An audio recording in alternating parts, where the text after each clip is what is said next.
Somalis and the Sudanese or any other ethnic minorities.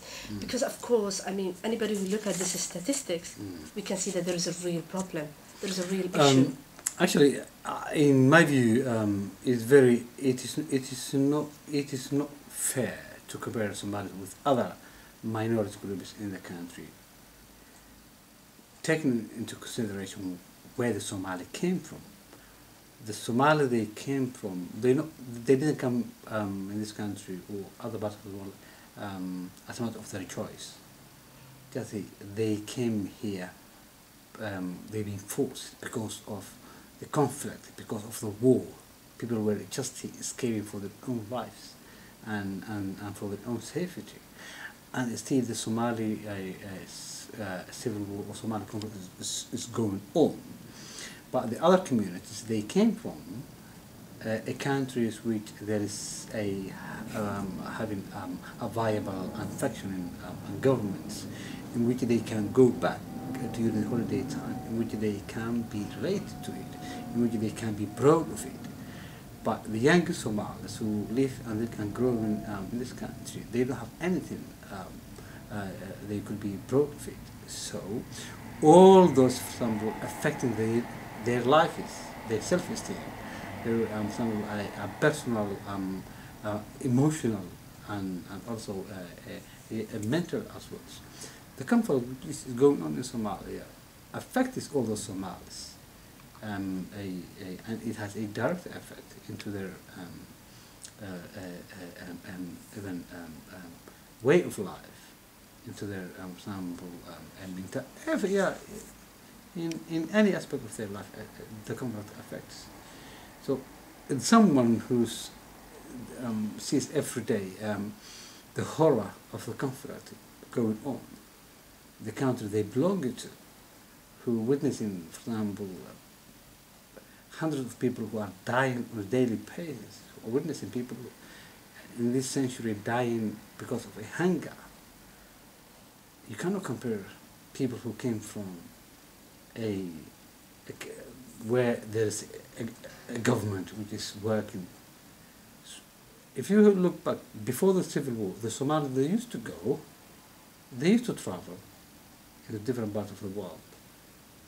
Okay, and they were doing well. Of course.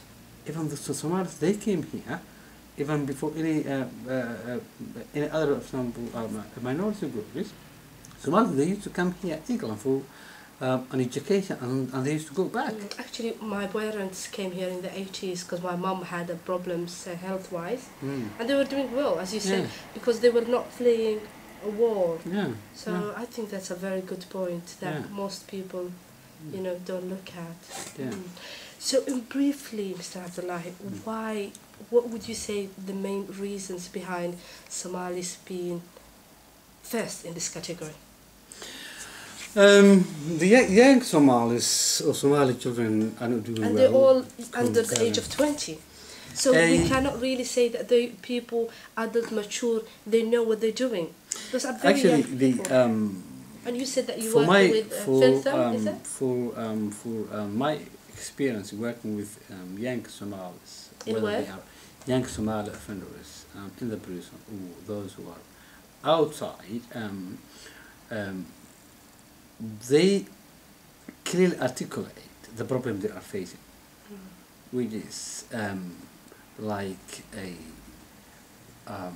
being a Somali, being a Muslim, being a black, being, for example, a new in the country, being having a family where the head of the family is a lone single mother who actually can't have any a substantial support, who most of them are unemployed, not able in terms of a financial to supporting or to address the basic needs of their children.